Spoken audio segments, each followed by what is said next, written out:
इस फिल्म में हेमा मालिनी के किरदार का नाम रानू है। उनके शराबी पति त्रिलोक सिंह का किरदार उस समय के मशहूर अभिनेता कुलभूषण खरबंदा जी ने निभाया था, जबकि ऋषि कपूर उनके देवर यानी कि मंगल सिंह के किरदार में थे। शराबी त्रिलोक सिंह रानू के साथ शराब के नशे में मार पिटाई और दुर्व्यवहार करता है।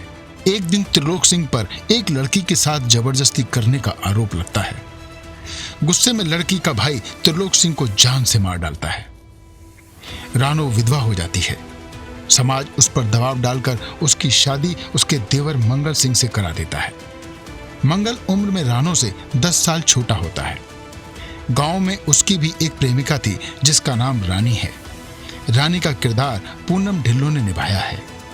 मंगल सिंह भी अपनी भाभी रानू से शादी करके खुश नहीं था, इसलिए वो भी रानू के साथ वैसा ही बर्ताव करने लगता है जैसा कि एक वक्त पर उसका भाई त्रिलोक सिंह करता था। यह तस्वीर है 29 अगस्त 1986 के दिन रिलीज हुई फिल्म एक चादर मैली, जिसका यह दृश्य है। यानी बीते कल की इस फिल्म को रिलीज हुए 38 साल हो गए हैं। इंटरनेट पर इस फिल्म की रिलीज डेट 28 अगस्त बताई जाती है, लेकिन वो गलत है।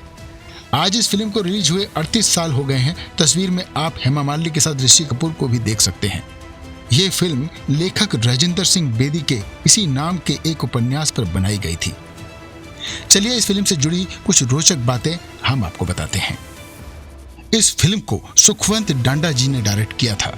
एक वेबसाइट को दिए इंटरव्यू में सुखवंत डांडा जी ने बताया था कि उन्होंने अपने एक दोस्त की बिजनेस में मदद की थी। इनकी मदद से उनके दोस्त को बिजनेस में बहुत अच्छा प्रॉफिट हुआ तो उन्होंने सुखवंत डांडा से वादा किया कि वो उनके लिए एक फिल्म प्रोड्यूस करेंगे, और इस तरह एक चादर मैली सी फिल्म का निर्माण हुआ।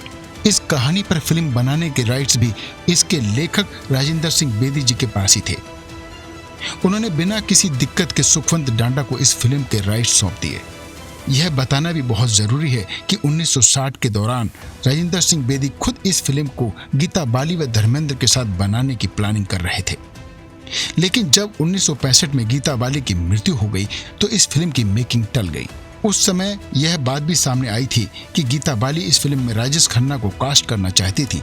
दरअसल उन दिनों राजेश खन्ना फिल्म एक्टर नहीं बने थे, तब तक वह सिर्फ थिएटर ही करते थे। वो जिस बिल्डिंग में थिएटर की प्रैक्टिस करते थे उसके ठीक सामने वाली बिल्डिंग में गीता बाली जी का ऑफिस था। एक दिन गीता बाली जी की मुलाकात थिएटर की प्रैक्टिस करने वाले उस नौजवान से हुई जिन्हें हम आज राजेश खन्ना के नाम से जानते हैं। राजेश खन्ना जी की शख्सियत, उनकी अभिनय क्षमता से गीता बाली जी बहुत ज्यादा प्रभावित थी।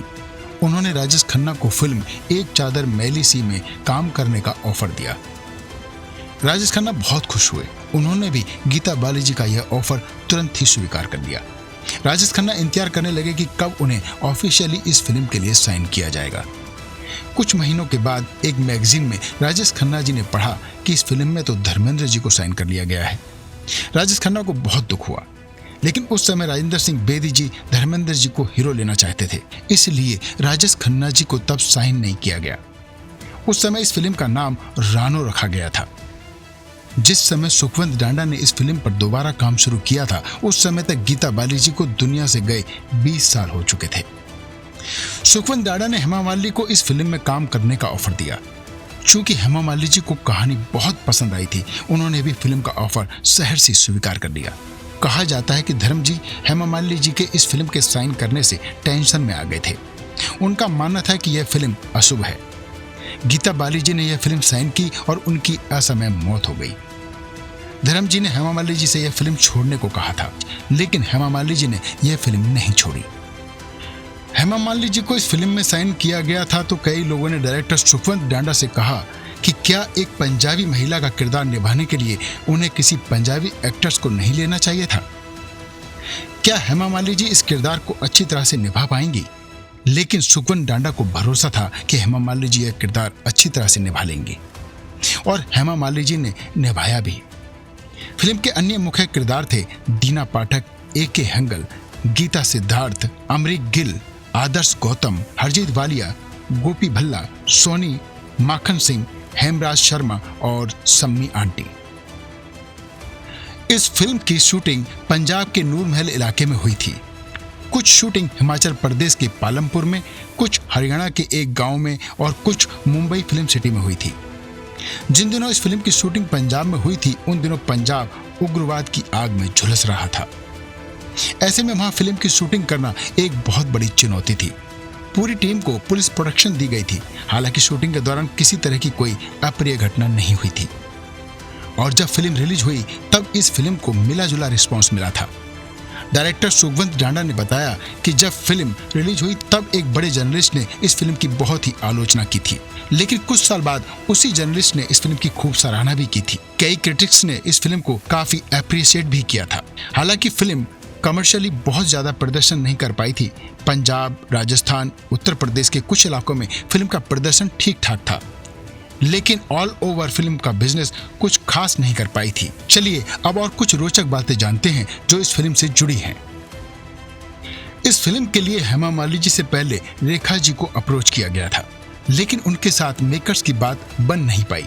ऋषि कपूर ने फिल्म में जो किरदार निभाया है वो पहले राज बब्बर को ऑफर हुआ था। राज बब्बर ने भी इस फिल्म में दिलचस्पी दिखाई थी और वह फिल्म साइन करने ही वाले थे, लेकिन बाद में डेट्स की कमी होने का हवाला देकर उन्होंने यह फिल्म छोड़ दी। हेमा मालिनी जी इस फिल्म की अपनी परफॉर्मेंस को अपनी one of the best performance मानती हैं। कहा जाता है कि वह अपने कुछ क्लोज फ्रेंड के सामने एक दफा हेमा मालिनी जी ने कहा था कि एक चादर मैली सी फिल्म के लिए उन्हें नेशनल अवार्ड मिल सकता था, लेकिन नेशनल अवार्ड की जूरी में एक ऐसा शख्स था जिससे कि हेमा मालिनी की कोई पर्सनल खुन्नस थी। इसी कारण इस फिल्म को कोई अवार्ड नहीं मिला था। जब गीता बाली जी की मृत्यु के बाद रानो फिल्म का काम रुक गया था, तब जया बच्चन जी ने एक दफा राजेंद्र सिंह बेदी जी से इस फिल्म के राइट्स उन्हें देने की बात की थी। जया बच्चन जी रानो का किरदार निभाना चाहती थीं, लेकिन बात बन ना सकी। वैसे 70s में खुद राजेंद्र सिंह बेदी जी ने रानो फिल्म को फिर से शुरू करने का प्रयास किया था। तब रानो के किरदार के लिए उन्होंने किरण खेर को चुना था। किरण खेर भी तैयार थी वो किरदार निभाने के लिए, लेकिन काम आगे बढ़ न सका। सांझी नाम की एक हरियाणवी फिल्म की कहानी भी एक चादर मैली सी फिल्म की कहानी जैसी ही थी। मुट्ठी भर चावल, जिस दिन यह फिल्म रिलीज हुई थी उसी दिन राजेश खन्ना जी की कंट्रोवर्शियल फिल्म अनोखा रिश्ता भी रिलीज हुई थी। यानी दोनों के बीच बॉक्स ऑफिस पर टक्कर हुई थी और बाजी मार ली अनोखा रिश्ता फिल्म ने।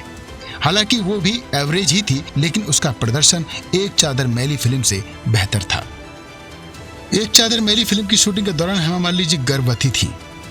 उस वक्त हेमा मालिनी जी के गर्भ में उनकी दूसरी बेटी आहाना थी, इसलिए उनके कई सीन को मुंबई फिल्म सिटी में फिल्माया गया था, जबकि फिल्म की बाकी शूटिंग आउटडोर लोकेशन पर हुई थी, जिसका जिक्र ऊपर किया जा चुका है।